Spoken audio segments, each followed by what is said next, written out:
to the creative panel. You guys are at the right place today. My name is Hebe and I'll be your moderator for today. I'm a rising junior at Middlebury College studying sociology and linguistics. But enough about me. I'm going to turn it over to our lovely panelists today to share a little bit more about themselves. Emily and Chloe, go ahead. Oh, go ahead. Hey everyone. I'm Emily Shia and I am a digital artist. I'm Chloe Flower and I'm a pianist and composer. Awesome. That's just a start. We're going to be hearing so much more from them today. Our panel today is going to be focused more on pre-professional careers and how that has brought them to where they are today as artists, and also exploring the nuances of how to weave Asian American identity into your roles. So without further ado, I'm just going to get right into it. Starting with, what was your first job? Go ahead. Sure. Believe it or not, even though I'm an artist right now, my first job was in tech. I actually built a career as a software engineer for about a decade before becoming a full-time artist. My first job was actually a product manager at an art auction startup company, and I last was working in AI at x.com/Twitter. Yeah. Cool. My first job, my first real job, was a waitress. I was a waitress at the coffee shop in Union Square when it was open, and I wasn't allowed to have a job really. My parents wanted me to practice all the time and not work, and so I never collected my paycheck. I just had tips. It was actually crazy. Yeah. Oh shoot! I didn't want to get in trouble, you know. I was gonna say I was like a waitress Yeah, back in it was so fun. high school. I didn't think to date it back all the way then. Yeah. It was fun. But that sounds like the Asian experience to me. Never pocketing your own New Year's money, but Yeah, I know. It wasn't a lot. They paid us nothing as a waitress, so it was. Did you guys think then that you would be artists today? I did, for sure. I think I knew I was going to be a pianist. I didn't know I was going to be a composer because I had never learned a piece of music written by a woman in my entire life that I was in conservatory. It didn't actually dawn on me till I was 25 that I had never learned a piece of music written by a woman, so being a composer was just completely out of my realm of possibility. But I did always know I was going to be a pianist, and I'm so lucky to have followed that career path because it led me to composing, which I never thought I would do. I never imagined in my life that I would be an artist full-time. That to me was always a dream. Rather, I expected that after I retired from a long tech career that I'd be able to make art for fun in retirement. Yeah. Wow. It's amazing. That's really awesome, and I think it just goes to show that finding your path is not linear. You take a lot of pit stops to ultimately end up where you are, and still there's so much room for change further down the line. Yeah. But I'm curious, from the waitressing job, from the tech job, were there any transferable skills that you gained either from that or your schooling? How did those skills bring you to where you are now? I would say my tech job, it actually, strangely enough, nurtured my creativity. There's a lot of commonalities between software engineering and being an artist, believe it or not. So that would be this burning desire to create something, right? As an engineer, you're creating software. As an artist, you're creating for me, visuals, digital art. And so there's that, as well as nurturing creativity. Software engineering is creative in the sense that it's creative problem solving.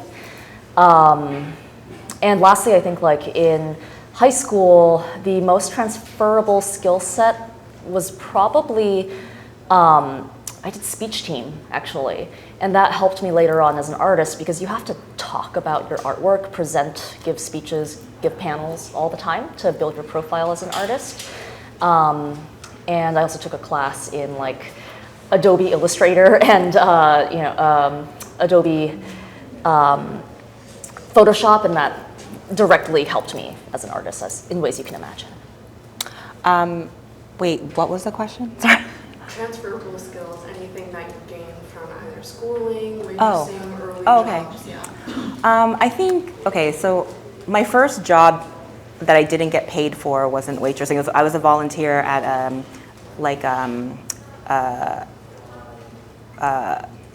it was a place where like I would pack canned goods for people in a box, and then they would deliver them to our local, to local agencies. And I remember this little boy came up to me, he was like 8, and he was like, "Screw you, you're a Chinese Mulan." And I was like, literally, I'm volunteering here. And I remember thinking, like, why am I here? Like, why am I doing this and subjecting myself to this? And at that moment, because I think I was like 13 or 14, at that exact moment, I just decided that like no matter what I was doing and no matter what my environment was, I was going to do my best. Because like at that point, I was like, why am I even here? Why am I working so hard, every day and doing this? But I think like that experience really taught me like no matter what, I'm going to just do my best, and that's going to make me feel good, and I'm not going to let this environment like affect me. And I think in high school, probably the thing that's most transferable, because I'm an artist, so like my math class didn't help me that much, for right now. But I took an art class, and drawing for me was really hard. I think piano came very naturally for me in music, and working in art like took so long, and it was so a struggle. And I think that was so good for me, because especially now, like where everything is so immediate, and like everybody wants everything fast, and everything is 90 seconds, it's too long, right? And so like this idea of doing something like that's slow, like slow art, and doing something that's hard, I think is really, especially today, it's just so good for you just to do that, create new neural pathways, but also experience something like classical music, for instance. Not everyone's going to learn an instrument, but everyone can draw, right, on a piece of paper, and kind of experiencing that slow art. I think it was really valuable for me today. So I have this stamina that I can get through these long, hard sessions, because I have the stamina that I developed when I was in high school. Oh my God, I love that. Art's much easier for her. That was so awesome. Thank you so much for sharing that. And I think it really goes to show that there's so much intersection, and how fields are really interdisciplinary, and you can gain skills from one that seemingly don't relate to art at all, but it's super applicable. Yeah. And on your journey, I was just wondering, like, at what point did you feel like an artist, that you call yourself a professional creative? I think for me, it was the moment that I quit my job to pursue like a solo show in London. So I ended up handing my laptop off, I remember, and taking a photo with it. And I remember that was the moment I felt like, artist with a capital A. Yeah, I think I always knew I was going to be an artist or a pianist, and have a career in music my whole life. But I think like whatever you decide to tell yourself, like if you're a painter, you are a painter. It doesn't matter how old you are. I don't think it matters if you've made money necessarily, because that's kind of you don't really go into art thinking you're going to be like really rich, right? That's like the tech part that you go into. But so I think like for me, it's really, I think just finding something you're really passionate about, and if that's your passion, if you can do it all day, and it will be a struggle, but it will be something that I think it resonates with you, and that that's what you want to do, and that's what you want to be. I think that's who you are right now, So for me, it was when I was 4. Nice. I think. For sure, and I think hearing from you guys, it really goes to show that your journey to art is so personal, and there's no like step-by-step that you can take, like check boxes to check off to get there, because the process is so deeply individual. Right? Totally. And with that being said, though, do you think there were certain things that you did in your careers that built up confidence to really stand firm in who you are as creatives? I mean, yeah, I mean, like you said, the pathway to the arts is different for everybody. And there's no one pathway to becoming an artist or becoming a successful artist at all. I think it's like a bunch of little things. And I think one of the things that I think really helped me still be here today, because the industry, the entertainment industry is the entertainment industry. And so I think kind of almost like rejecting confidence in a way. Like I was totally, my whole career filled with self-doubt. I was told for 10 years, up until the Cardi B performance, I was told like, we don't get it. It's too edgy. It's not classical and it's not pop, so what is it? And I think that self-doubt is what really, the failures, the self-doubt, it gave me the drive to like just keep trying, right? And like try anything, and almost that desperation to like find the thing that works for me. And so it's like in a weird way, what gave me confidence was like just like constantly doubting myself. Is that weird? That's a weird thing to say, but. No, I actually. What am I saying? No, I totally get where you're coming from, because I feel like I'm a pianist. I don't talk that much. No, I love what you said, because I feel like I get where you come from, because that constant self-doubt really does push you to like practice more, prepare more. Like for every single one of my like presentations I have to give about my art, I'm like preparing beforehand before I meet with a collector or something. And I think that does allow me to feel confident in the moment. But yeah, I do agree that it is kind of like a lifelong struggle in a profession, especially like for me, it's been a struggle because like I didn't start off as an artist, and I feel like I kind of just, it kind of all happens so fast. Sometimes I don't feel like, oh shoot, like is this really like the right thing like for me to be doing right now? Like is this really, like I spent so long honing my software engineering skills, shouldn't I pursue that? Like it's very difficult to stay the course sometimes, right? Like even though I know deep down inside that's what I love to do, it's so easy to be filled with doubt from like the art critics or from as I'm like working and like making the artwork, I'm constantly criticizing like what I've made and constantly like iterating and just questioning like, is this good enough? Does this actually look good? Like, am I crazy? But that does drive me to like just keep improving, and over time, like in a way, lack of confidence in a given moment kind of builds confidence over time, if that makes sense. And like I think like the certainty, that aspect of being so certain that something's going to work, it can often like kill creativity, because when you're so certain about an outcome, you're not like desperate to seek out new ways of doing things. And so for me, I think kind of embracing the unknowing and embracing the uncertainty was really an important part of me developing as an artist. I find the same for me too. Like the creative process, it's so like random, right? And so when you are seeking like an end point, like it is a creativity killer. Like imagine going to like a Taylor Swift concert and knowing exactly what she was going to sing in the exact order and exactly what she was going to wear. I mean, like for me, that was me trying to break out of that. And not to like talk badly about classical music. I think that tradition, which has lasted centuries, is so amazing and should be appreciated. But for me, that certainty, again, it was like kind of me rejecting that certainty and like thinking, how can I present classical music in a way that is not so certain? And that applies to like all areas of my career. I think for me, it's like when I have a very specific vision when I begin creating something, and I'm confident that that's exactly what it will look like. But no, what I begin with in my head and what ends up being produced is just wildly different. And sort of leaning into that has been very helpful.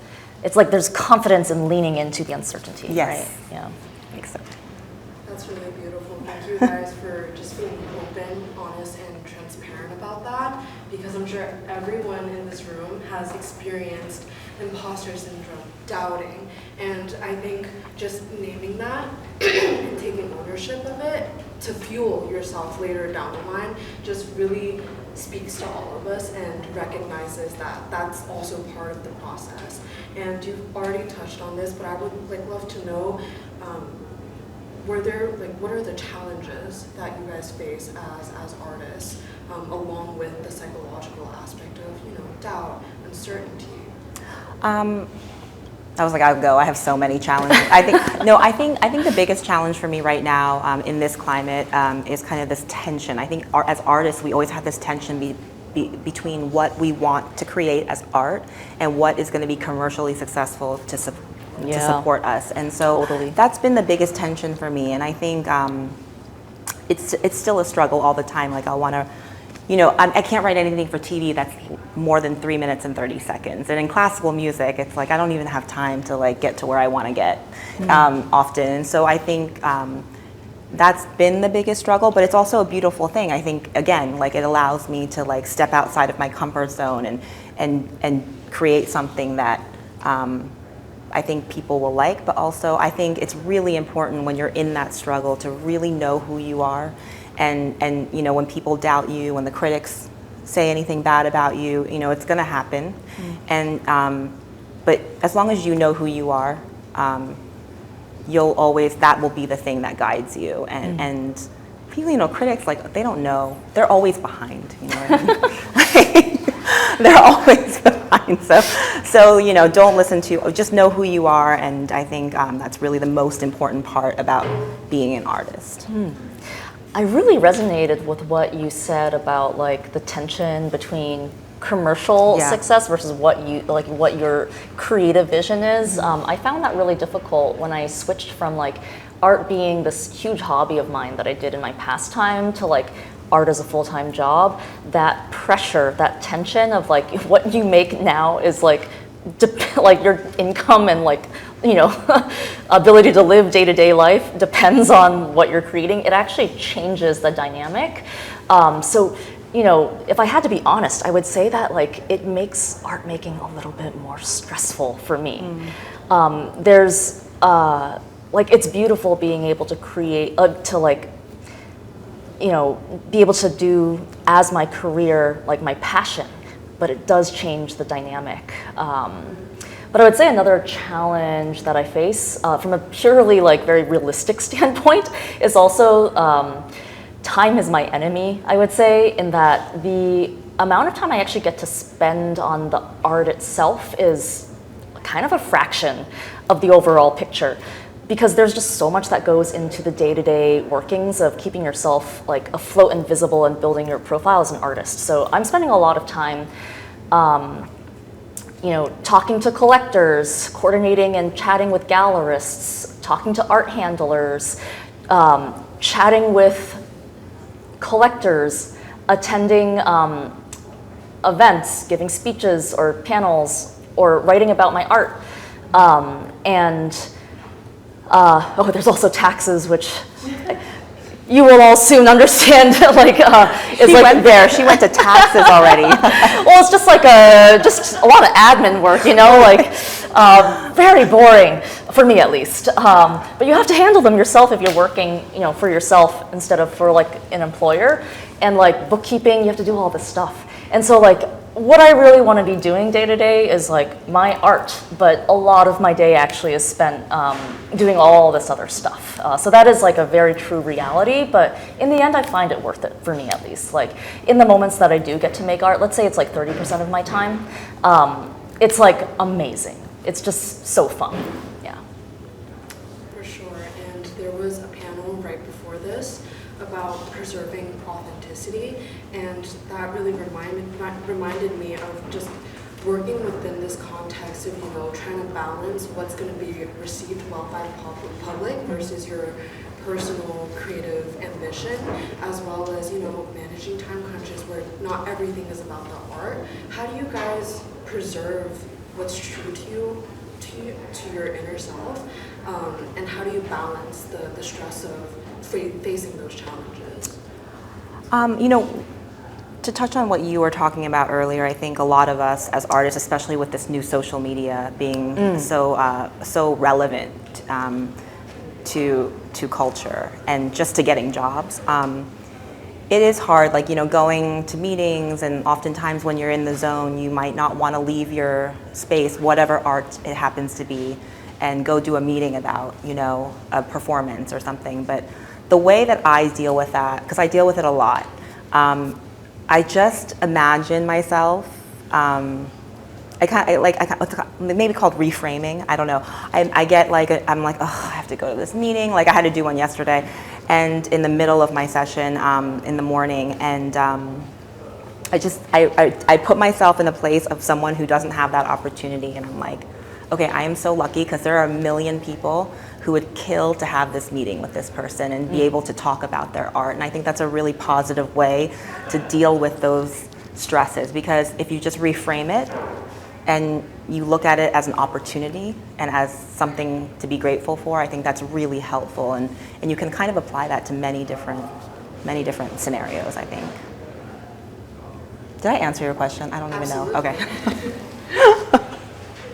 I don't know if I have too much more to add on this one, yeah. Yeah, that's perfectly fine. I think up until now we've talked a lot about challenges and, you know, some of the lows that comes with being in this field. But I do want to turn it over to, you know, what all of the fruits of your labor amount to. You know, what are some professional highlights that you sort of think of that makes you really excited? Ooh. Well, I think for me, I really wanted to bring classical music to an audience that doesn't listen to classical music. I think it's such an amazing art form, and so whenever I see like little girl, I get a lot of DMs and text messages from like little girls who are playing their pillow, you know, because they don't have a piano, and it's so sweet. And like a lot of my audience members have never been to a classical music concert before, and so I find that really, I think that's really the most rewarding part, because I wouldn't be here today without the support of like a music program. I was lucky to have that in my public school, but not everyone has that. And so I think like as an artist, it's my duty to really advocate for music education. It's like a core part of my life, not just my career, but my actual humanity is to, because like, you know, nothing's gonna change. Like, you know, arts is always left up to the parents, you know, if there's no public school, right? So until we have the demand, like kids lining up for music the way they're lining up for sports education. And so I think like for me, trying to create an aesthetic that is appealing to kids is really important to me. And I think that's been the biggest highlight for me, is seeing so many people learn an instrument. That's really cool. Oh, I love that. Honestly, it makes me happy. Yeah, I would say, like, I have highlights in the same way, in that, like, whenever another artist comes to me and says, oh, like, I was super inspired by this piece, and this led to the creation of this other piece that I made. When I hear that from other artists, like, that makes me just so happy. And I also think, you know, hearing, when I put work out there, just hearing, like, collectors or hearing people who just like the work talk to me directly about how it made them feel, what it reminded them of, why it was moving to them, that's really rewarding as well. Yeah. For sure, and I think art is like a medium, and just from what you guys are, what I'm hearing, it's the way that it can speak to other people and how it can connect to your audience. And I want to touch on what that looks like behind the scenes. Earlier we talked about the creative process, and I really want to know, what does that look for you guys individually? You want to go? Sure. So for me, so I work primarily digitally. I think people know me as like an algorithmic artist first and foremost, so I'm actually programming visuals. So actually that would have been a good part of the answer. Like, software engineering did directly translate into my current field because I am like the coding skills I learned actually did transfer. I am programming my works. So I'll first draw upon like inspiration. Like I'll you know, collect inspiration like as I'm walking down this anywhere, like seeing wallpaper patterns that are fascinating to me, or like prints on a dress that I'm inspired by. Like I kind of file these mentally, but like inspiration comes from just like all over, right? And or like, you know, a historical piece of work I saw on the Met or something. Like these are all things that kind of go into the mix. And so when I have an idea of what I want to make after feeling like taking in quite a bit of inspiration, I'll go and start programming a system that moves towards an idea that I have in mind. And as I mentioned, it is like a deeply iterative process. So I'll program a bit, iterate, see what I make, and then keep doing that until I kind of like the direction it's been taking. And then from there, it's kind of like like I'm just experimenting, right? Like that's the best part, is like when I'm just kind of freewheeling. And I've also started incorporating AI into my workflow. I've started branching out into different mediums. So I've started like translating some of my pieces into like physical media through like textiles. And yeah, that's my general process. There's no like set recipe. It's just like a lot of exploration, a lot of like touching different tools. So I think I mentioned like Photoshop and Illustrator. Like I use that to rapidly prototype. And then, yeah, it's like a little bit of everything, honestly. No longer am I purely computational in my medium. I consider myself kind of like a, you know, digitally native mixed media artist these days. Yeah. Yeah, I think like you, I get inspiration from I will get inspiration from that popcorn kernel that I've been staring at next to that chair. But you know, I think one thing that might apply to you as, how many of you are artists? Are you artists? Yeah. Okay, great. Amazing. Oh, this is great. So one thing that might apply to you in what you do, and for any field, even if you're not an artist, is I think definitely I get so much inspiration from like watching live shows, like going to live concerts, going to the museum, like experiencing art in person rather than like on my phone, because there is something very different about seeing music live. But like lighting and everything, even just like the commentary in between, the way the audience is, you know, engaged, I think all of that's really important. But another thing that is really important in my creative process is kind of being able to sit and like devote a certain window of time, even if nothing's happening. Like I could just sit at the piano and like for 2 hours straight and write nothing. And I think that's really important to have those moments and be okay with that, because you know, like as a new composer, I never studied orchestration, so I'm kind of teaching myself, and so I don't know exactly what I'm doing, and I'm kind of still learning as I go. But it's really important to me to devote time and not put so much pressure on myself. Like I'm gonna write a masterpiece right now, but I'm gonna sit in front of this piano and hopefully something will come out, and something might not, something might, but kind of devoting that time as much as I can is really, I think, helpful to the process. Absolutely, and I want to build off of what you said, of like, you know, sometimes there are slow moments when you're creating art, right? And, you know, certain times you can get inspiration from everything, from a chair, from a wall, but then other times it's like there's so much in front of you, but nothing is really being spoken to you. And I was just wondering, like, how do you navigate those periods of like slumps where nothing is just like sparking? Yeah, like art isn't something that you can like really, it's not tangible. I think that's probably why it's hard to get funding for the arts, right? Because you don't see the benefits always. Like you see grades and you see less detention, but you don't see like the spiritual evolution that happens from like learning in a group setting with people who are so different. Like every single person in this audience could be in an orchestra right now, whereas like sports, you're segregated by gender and by age. And so music and arts is like a really special thing to experience together. And I think just embracing the fact that it doesn't always have to be you don't always have to create something amazing every single time, because it's just not going to happen. And I think just accepting that is really a really important part of the process, and not letting it bring you down, because no artist, it's like sometimes I'll write a song and it'll take me a half hour, sometimes it'll take me 8 months or like 4 years, you know, it's going to be different every single time, and it's not something that you should worry about. For me, it's like a combination of like touch grass, you know, like just disconnect, go offline, just like, you know, just take in the world and not be so on the internet, or like, you know, actively talking to all the people in your community and just take a break. That's really important for me. I actually just came back from a pretty long touch grass moment in my life. I had a baby, yeah. So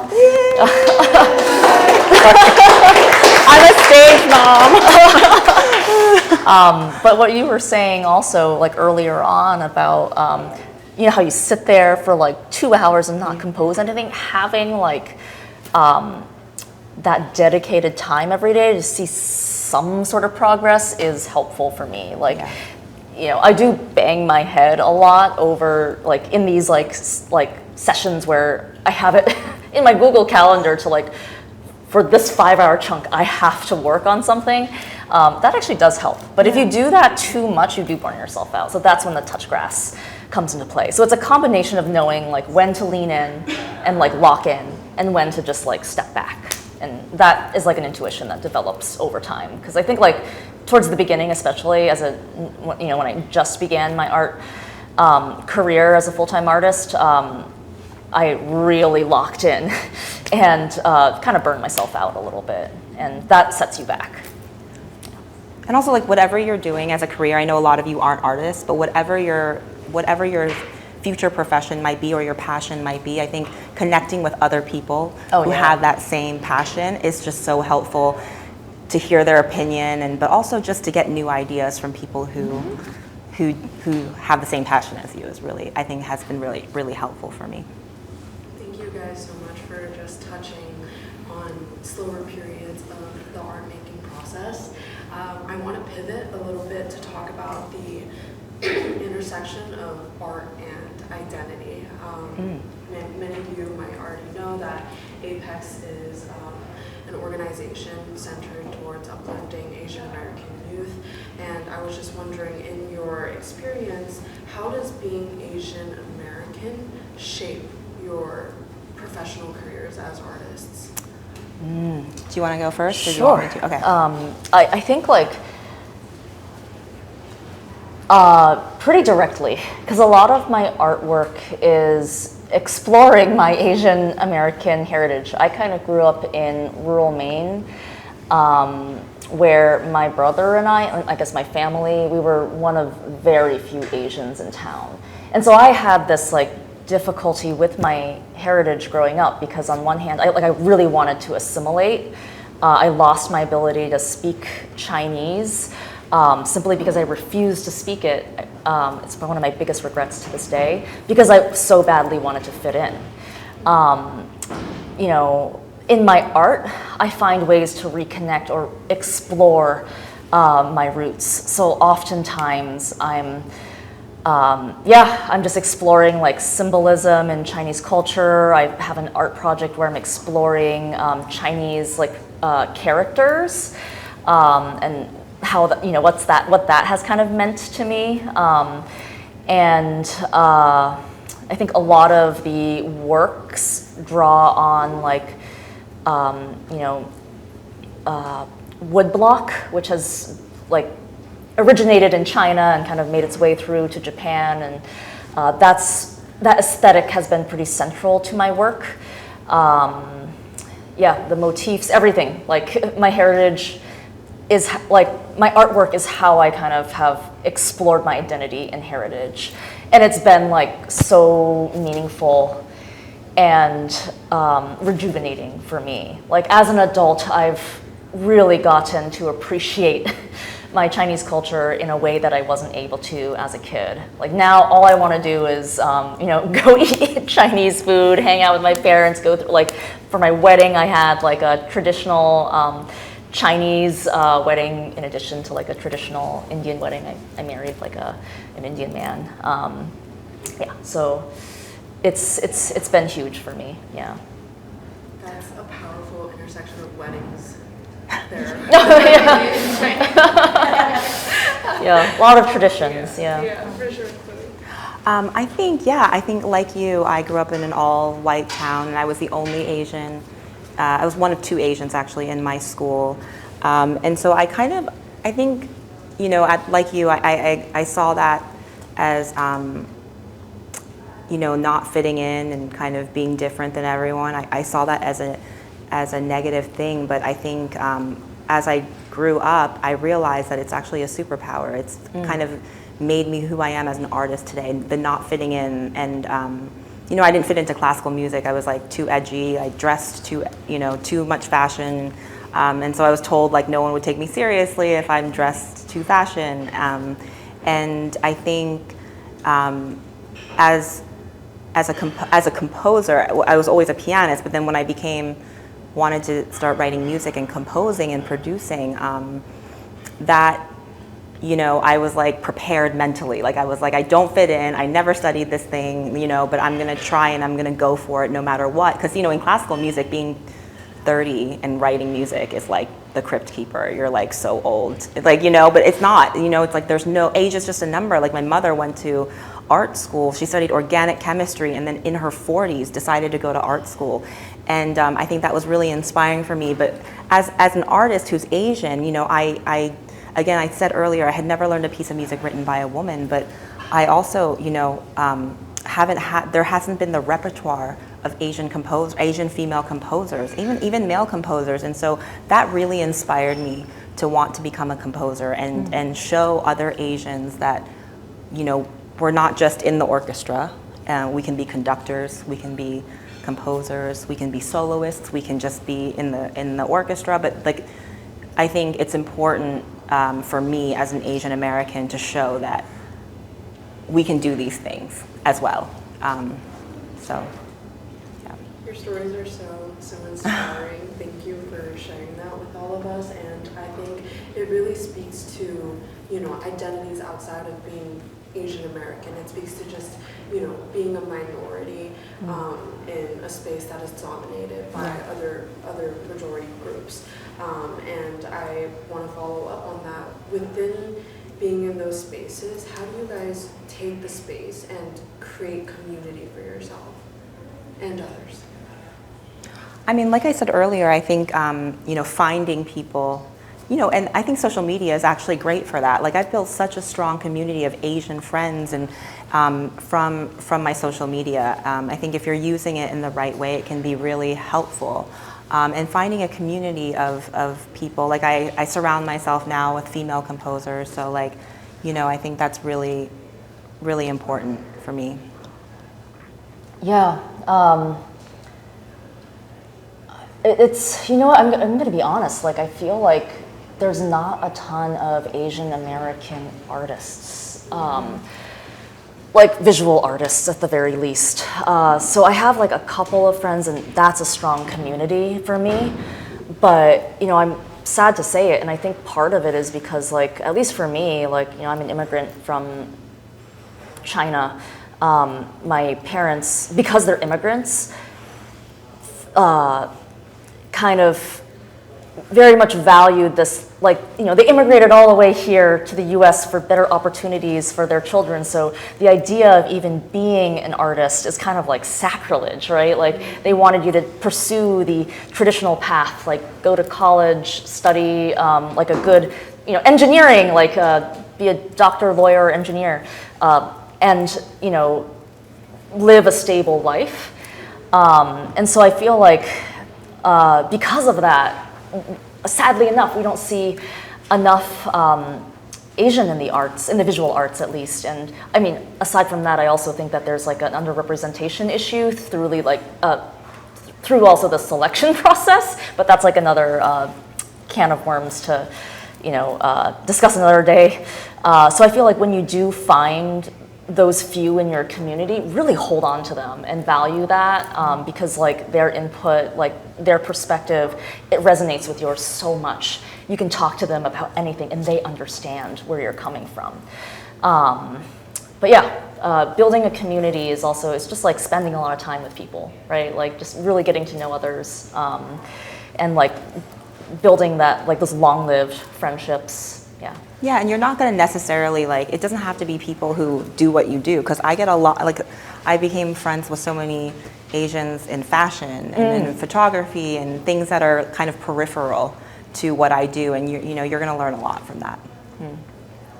That's really inspiring, and I think it goes to show how much courage it can take to really pursue the arts. And I just want to thank you all for bringing your voice to this space, being vulnerable, honest, and telling more about your story of how you got here today.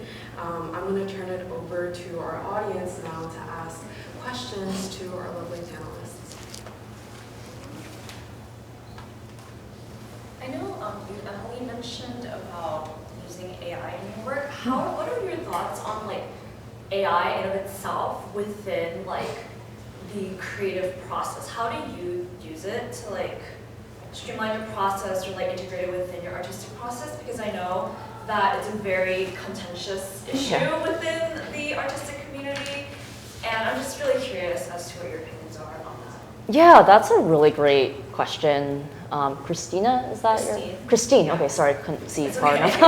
I think for me, like, I feel okay with it simply in the sense that I come from like a tech background. So to me, like AI is like a fascinating part, like has a lot of fascinating potential as a tool. That said, like, I don't think I would tend to just prompt engineer like an image and call it a day, because that doesn't feel authentic to me. It doesn't feel like I put in the requisite effort or like the personal sort of touch. So for me, the way I use it is maybe I use AI to help more speedily write the code that would get the art programs that I make to do the things I want to do. Like standardized there's a lot of standardized algorithms that like I could just have AI kind of write it for me instead of like reinventing the wheel. Or simply, like another thing that I've done, for example, that I really enjoy as a process is I'll use AI to create all sorts of images. And then I'll take those images and like look through every single one and grab bits and pieces from each image, like a collage, and then like sort of, collage an image together. And that is like a one part of, that's like a way I might use it in my process. But yeah, I think that like a lot of the contention with AI really comes from like kind of the annihilation of process, right? Also like training data, like where's the AI being trained? And that's also like a can of worms that I feel like we don't have time for. I guess like resources, like it takes a lot of Water, electricity, like data center. But I do feel like, my job as an artist is to respond to the world around me, and AI is here. And it's here to stay, I think. And so like what I can do is I can either ignore it or respond to it, and like use it in my workflow or find ways to like engage with it. And that's what I choose to do.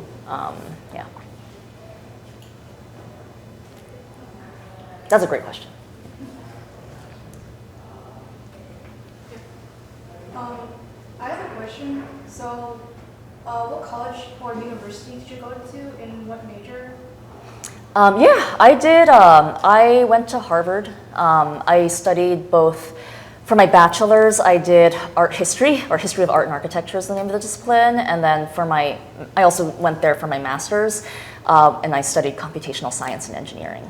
So like right now, what I'm doing with my art is like a perfect unity of both. Yeah. So the reason why I'm asking because like I just go to like a CUNY, and my major is it's gonna be a long name. It's called electronic design and multimedia. And the career I want to do is like anything related to design, but mainly like graphic design, like related to illustrations. And like here, and just like wondering like how like Yeah. wait, sorry. No, take your time. Like since like so the question is like how were you able like because I also oh god my brain, but like the reason why I asked is because like I know depending on like colleges and universities of like the specialties, like especially like in my perspective for like artists, it really varies. And I just wonder like how were you able to get the opportunity as like you as a visual artist, like as for like a job or like the opportunities you like how you did it. Yeah, that's a great question. So it seems like you're asking, you know, like if like it's such a specialized thing that I'm doing, like how on earth did I even find like ways to get there? And you know, it really is just like a pave your own path kind of thing, because like algorithmic art, like there's no real like there was no degree for that at Harvard, and it was just the combination of like interests for me, you know, like I was interested in art, therefore I studied art history, but I was also interested in engineering, therefore I studied that as well. And so I think that like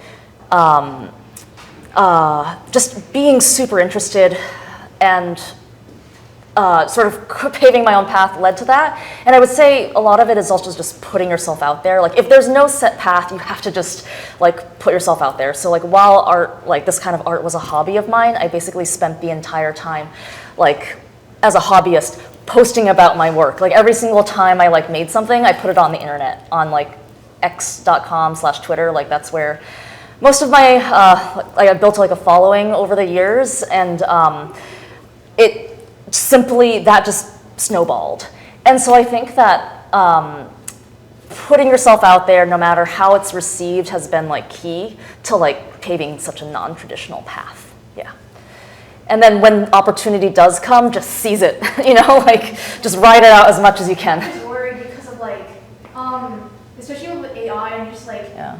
like the job market is like really competitive. Yeah. It like scares me of like. Me too. Yeah. Yeah, I think the thing is like, you know what we were talking about, like leaning into uncertainty.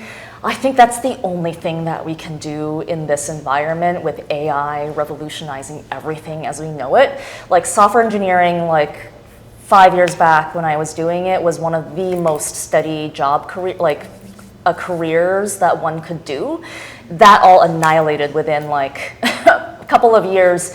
It went from being like, it was easy for you to get a job within like a couple weeks if you needed it.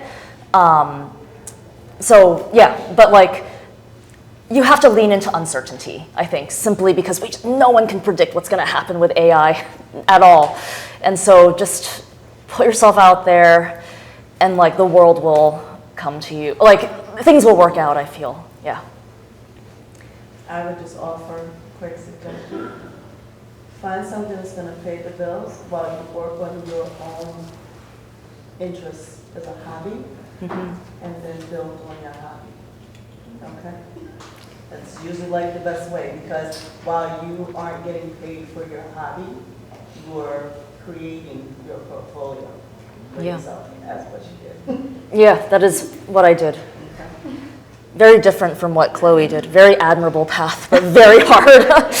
Listen, if you add up all the hours I worked for free, like right now I'm at like negative $1,000 an hour. So I mean, like, you know, you have to be able to identify like what is something that's gonna elevate you in your career, like what's gonna help you go, because there's no really wrong, I don't really think there's wrong paths, right? Everything is a learning experience. So what's gonna get you there, and it might not always be paid, but the experience could be really valuable, so yeah.